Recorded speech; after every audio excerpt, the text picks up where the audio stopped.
Excelentíssimo senhor presidente, colegas vereadores, meus caros cidadãos passofundenses e todos aqueles que acompanham o nosso trabalho.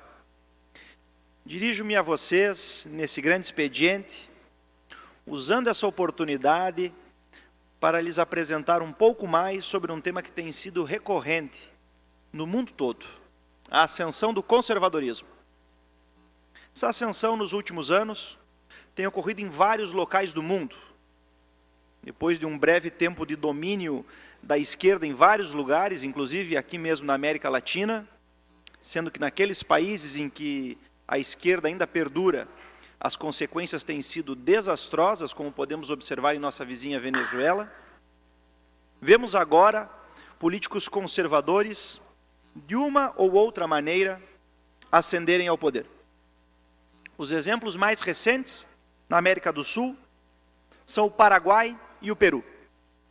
E não apenas isso na América Latina, mas também na Europa é possível testemunhar tal ascensão. O exemplo mais recente se deu no caso na Áustria, país até ao qual o meu sobrenome, Wesp, se origina, e onde Sebastian Kurz recentemente assumiu como primeiro-ministro. Mas poderíamos também falar da Hungria, da Lituânia e principalmente da Polônia, como exemplos de países que possuem governos conservadores. Esse recente ressurgimento do conservadorismo, também aqui no Brasil, pelo fato de ocorrer após tanto tempo, é motivo, meus caros colegas vereadores, para inúmeras e não poucas incompreensões e confusões. Até porque o Brasil já teve sim uma tradição conservadora. Basta olharmos para a nossa história e lembrarmos de nomes como Visconde do Uruguai, Brás Florentino, Duque de Caxias, Joaquim Nabuco, todos esses já no século XIX. E no século XX, por sua vez, o último nome de destaque do conservadorismo político brasileiro foi Carlos Lacerda. Mas isso, é claro, que estou narrando, se deu na década de 60, tempo mais do que suficiente para que ninguém mais saiba do que se trata o conservadorismo no Brasil. É por isso que desde a nova República, constituída a partir da Constituição de 1988, o eleitorado brasileiro se encontra, é claro, encurralado, importa-se dizer, entre partidos patrimonialistas ou socialistas. Só agora o conservadorismo tomando a visibilidade devida e junto com ele também movimentos políticos liberais. Gostaria, portanto, de lhes apresentar a vocês, vereadores, e aos cidadãos que nos acompanham pela TV Câmara, um pouco mais sobre essa última corrente, a do conservadorismo, a qual me filio expondo, na medida do possível, é claro, suas características principais. Primeiro, o que é, meu caro vereador Rufa, conservadorismo? Ora, o conservadorismo é uma corrente de pensamento que surgiu no século XVIII, diante da necessidade da sociedade europeia apresentar uma alternativa aos acontecimentos advindos da violenta Revolução Francesa. Segundo, e aqui quero me fazer de modo mais preciso, esclarecendo o que não é e o que não trata o conservadorismo. Pois bem, o conservadorismo, meus caros colegas vereadores, não se confunde com o reacionarismo. O reacionário, aquele tido por radical, que normalmente adere a uma visão romântica acerca do passado, segundo a qual tudo era melhor antigamente, visão essa, claro, que o reacionário pretende restaurar, voltando por meio da atuação política a um suposto passado de ouro, não se confunde com a posição política conservadora. Também, o conservador não se confunde com o imobilismo, no sentido que não se confunde com uma postura rígida, que não aceita mudanças, ou que quer ficar fixo em comportamentos políticos sem admitir qualquer tipo de mudança. Não, isso não é conservadorismo. Como vivemos, é claro, numa época de fanatismo ideológico e de intolerância política, que domina em todos os espíritos e em todos os partidos políticos, ou pelo menos na maior parte deles, a convicção de que há sempre uma posição absolutamente verdadeira, particularmente, muitos dizem, a minha ou a nossa, e que a posição dos adversários está sempre errada, leva à destruição do próprio fenômeno político e às mais formas diversas de violência e tirania. E por isso, o conservadorismo se opõe a esse tipo de fanatismo. Assim, a clássica dicotomia entre conservadorismo e reformismo, entre conservadores e liberais, como no século retrasado ocorria, ou mesmo entre conservadores e socialistas, como vemos no atual século, nos dias de hoje, ao invés de apresentar essas correntes como duas posições lícitas e justas, meu caro vereador Alex, nós que temos posições ideológicas diferentes, mas que sabemos a necessidade de mesmo as posições ideológicas diferentes conviverem, já que ambas defendem aspectos parciais de uma verdade absoluta, e que nenhuma, é claro, importa dizer, cumpre de modo perfeito, surge com uma nítida oposição entre o bem e o mal, entre a verdade e o erro, a lembrar velhos e perigosos maniqueísmos. E não é isso que o conservadorismo defende, essa ideia do absoluto verdadeiro contra toda e qualquer forma de oposição política que soe como errada. Conservadorismo, convém recordar, não se confunde, como falei anteriormente, com o reacionarismo. Não pretende o conservador negar o processo, nem abolir o tempo. O conservador aceita as coisas como estão e aceita as mudanças. Porém, meu caro vereador Fernando, desde que essas mudanças venham no tempo devido. O conservador não é um homem do passado. Ele apenas deseja chegar, meu caro vereador Ronaldo, vivo e com segurança ao futuro. E por isso faz as mudanças com calma e com prudência. A razão disso, é claro, está em dois princípios básicos da ciência política. O primeiro deles, caro vereador Paulo Neckel, é que todas as boas soluções políticas nascem do ajustamento entre dois princípios aparentemente contraditórios. Afinal, e não dizemos isso com relação aos casamentos que dão certo, que os opostos se atraem, pois o mesmo se dá com relação à política. Ideias diferentes que, unidas e convergindo para o mesmo ideal, atingem um consenso. Temos aí, é claro, como exemplos de regimes mistos, o próprio regime da Inglaterra ou da Suécia, que dão belos exemplos de democracias que funcionam. O segundo princípio, é claro, é que as reformas políticas devem levar em conta o fato de que qualquer situação histórica sempre existirá, nessa situação histórica, lados bons e lados ruins. É a famosa lei da ambiguidade da história, que nos faz formular juízos de valor conforme o momento e conforme a circunstância. O resultado é que o êxito de uma política socialista, por exemplo, está condicionado, importa-se dizer, à presença também de um partido conservador. E, no fundo, será tão funesto um conservadorismo sem contraste, sem divergências, funcionando, por exemplo, ao longo de 40 anos, como, por exemplo, um socialismo sem contraste e sem oposição. Por isso que o conservadorismo não se opõe a movimentos políticos que divirjam na sua essência. Pelo contrário, exige essa divergência para que possa, aprimorando o necessário e conservando o passado, chegar ao futuro. A posição autenticamente conservadora é integralmente histórica, contrastando, como disse anteriormente, com as posições anti-históricas do imobilismo, que nega a transição e o progresso, do reacionarismo, que pretende negar o tempo e busca defender a irreversibilidade da história, e também o conservadorismo, e aqui com maior prudência afirmo, é contrário ao revolucionarismo, ao movimento político que busca chegar ao futuro, construindo as suas ideias sobre um vazio a priorístico.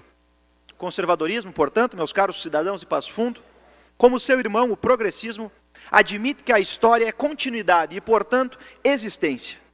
Encara a vida, parafraseando aqui, claro, o escritor conservador Nelson Rodrigues, como ela é. Terceiro ponto, como nasceu o conservadorismo? Pois bem, o conservadorismo surge da percepção aguda de um problema e da necessidade de proporcionar uma resposta adequada a esse problema. E qual problema? Diante da carnificina oriunda da Revolução Francesa e que precipitou a Europa num caos cujos efeitos ainda são sentidos nos dias atuais, era necessário que os movimentos políticos contrários a esse totalitarismo violento buscassem compreender o que estava ocorrendo. E estas respostas, é claro, eram obviamente de ordem intelectual e residiam principalmente na maneira de pensar cultivada no período anterior à Revolução Francesa. Autores conservadores deram diferentes nomes a essa forma de pensar. Léo Strauss, por exemplo, chamou tal movimento de doutrinarismo, e Michael Oakeshott, por sua vez, de racionalismo na política. Todavia, o nome mais popular, o nome pelo qual ficou conhecida essa forma de pensar e pensamento político ao qual eu me vinculo, é denominado de conservadorismo. Expressão essa utilizada por diversas vezes por Russell Kirk, grande pensador conservador, e que pela primeira vez essa expressão foi utilizada em 1796 para, claro, se consagrar na história do pensamento político ocidental. Esse pensamento, que teve também influência, importa aqui dizer, de John Locke, pensador contratualista, e que, para quem não sabe, foi justamente um dos precursores daquilo que viria a ser a filosofia dos direitos do homem e que influenciou, é claro, o pensamento radical, tanto na Inglaterra como na França, culminando, é claro, na Revolução Francesa e nos movimentos totalitários que observamos ao longo do século XX. Foi somente com Edmund Burke que foi possível falar verdadeiramente de uma ascensão do conservadorismo. Logo após a eclosão da Revolução Francesa, que colocando em prática os preceitos dos direitos do homem e que iniciou pela tomada da Bastilha, Burke já profetizava, meus caros cidadãos, que dessa desastrosa carnificina da Revolução Francesa adviriam consequências tirânicas para o Ocidente. E nós podemos observar isso, é claro, nas mais de 17 mil execuções que ocorreram no período de terror, período mais violento da Revolução Francesa, nas mais de 500 mil mortes nas guerras da Vendéia, também no tempo da Revolução Francesa, e nos milhões de mortos oriundos das violências advindas das guerras napoleônicas. Tudo isso já profetizado por Edmund Burke em 1791, quando escrevia sua obra Reflexões sobre a Revolução em França, uma das obras clássicas sobre a história do século XVIII.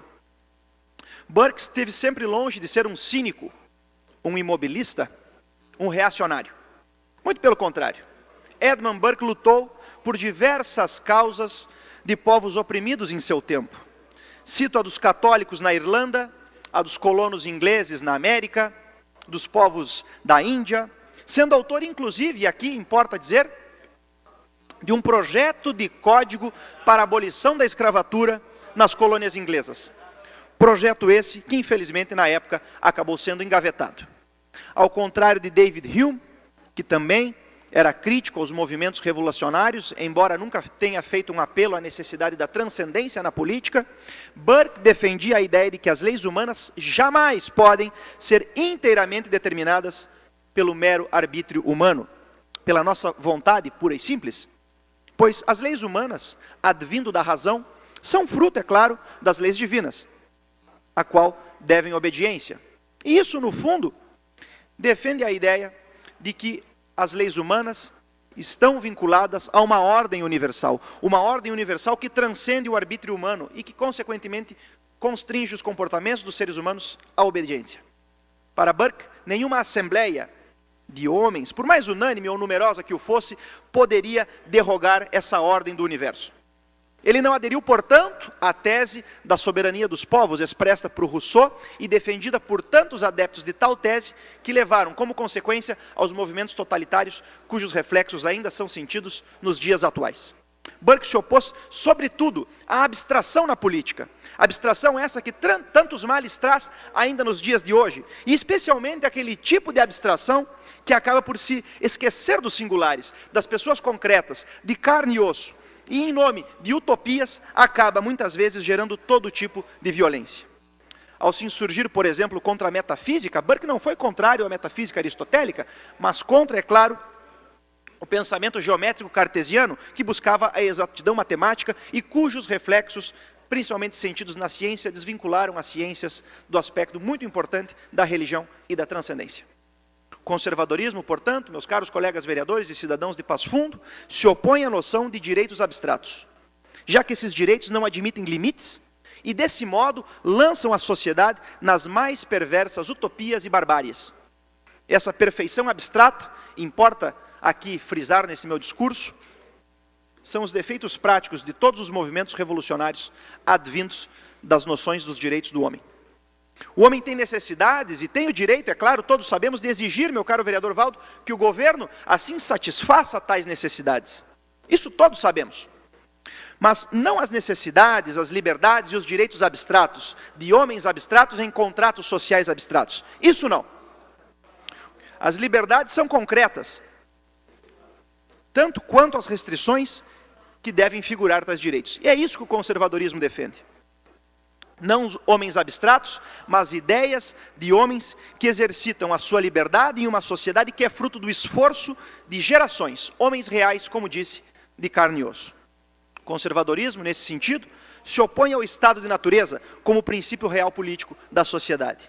Dessa forma, não podemos encarar a sociedade como um mero contrato, a não ser que ele seja considerado um contrato entre as gerações presentes, as passadas e as que estão por vir. Nesse sentido, talvez possamos sim dizer e falar e defender até mesmo a ideia de um contrato na sociedade. Mas tão somente se defendermos a mesma ideia advogada pelo escritor Chesterton quando disse a respeito da democracia dos mortos e da influência que os antepassados têm nas gerações presentes e futuras. A quem julgar isso ridículo, pergunto se por acaso gostariam de ver as disposições últimas de seus entes queridos, momentos antes da morte, serem desrespeitadas.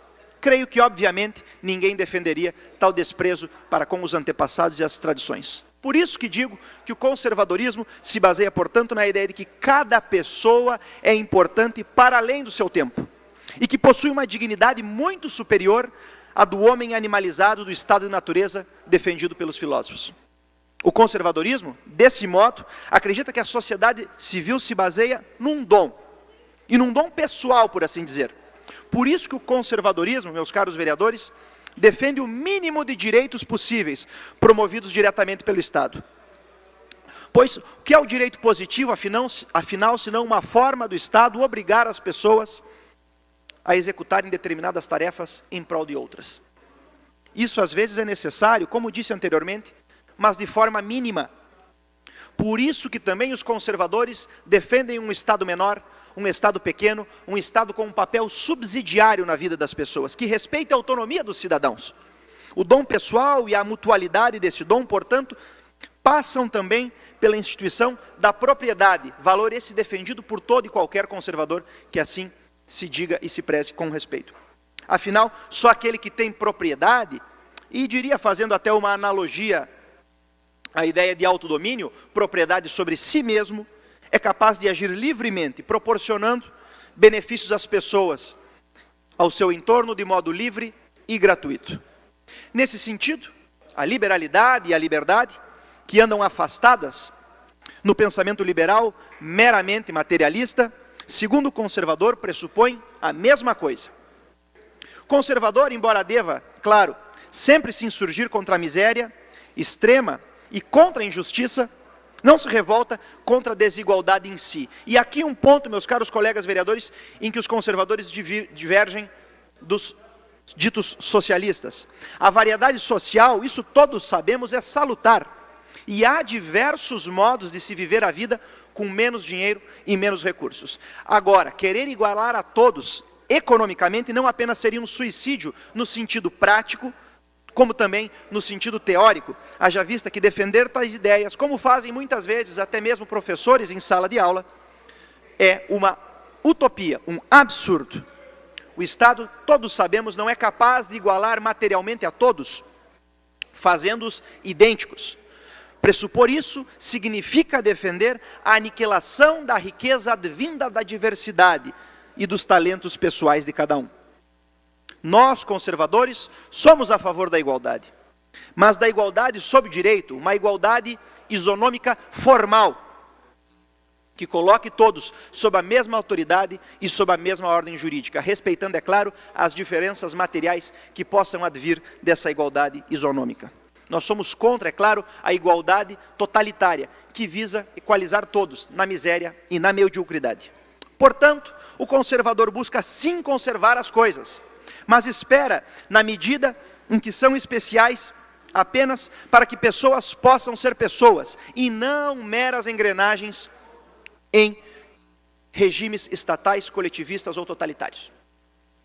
Conservador, é claro, e sem mais delongas para não cansar a minha plateia, luta contra certas mudanças, não porque odeia toda e qualquer mudança, não é por isso que o conservador é contrário a algumas mudanças, mas porque ama a tradição, ama a família, ama os seus antepassados, respeita os valores da história e deseja assim que as mudanças ocorram, desde que sejam feitas de modo prudente, não fazendo uma tábula rasa do passado, como querem alguns partidos revolucionários e socialistas.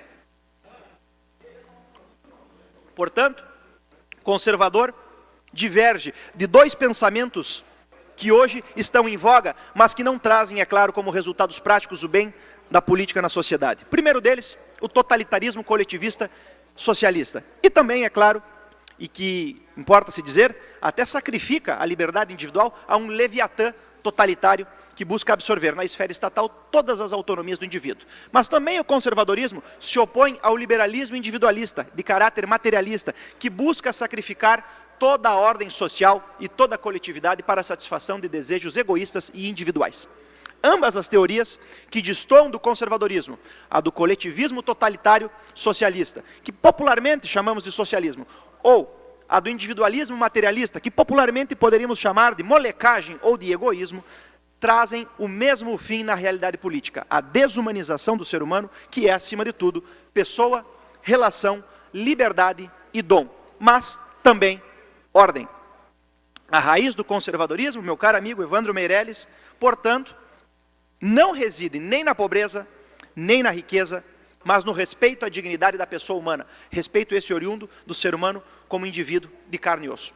Encerro aqui meu grande expediente, expondo em todo esse meu discurso os motivos pelos quais eu sou conservador. Afinal, é fundamental que a sociedade saiba, assim como o eleitor compreenda, os motivos pelos quais defendemos o conservadorismo e saiba também aquilo que pensamos, aquilo que acreditamos e aquilo que buscamos, não apenas para a cidade de Passo Fundo, mas também para o estado do Rio Grande do Sul e para um Brasil como um todo. Agradeço a todos pela atenção e desejo votos de sucesso aos movimentos políticos conservadores e a ascensão de um conservadorismo, principalmente nas eleições vindouras do ano de 2018. Muito obrigado.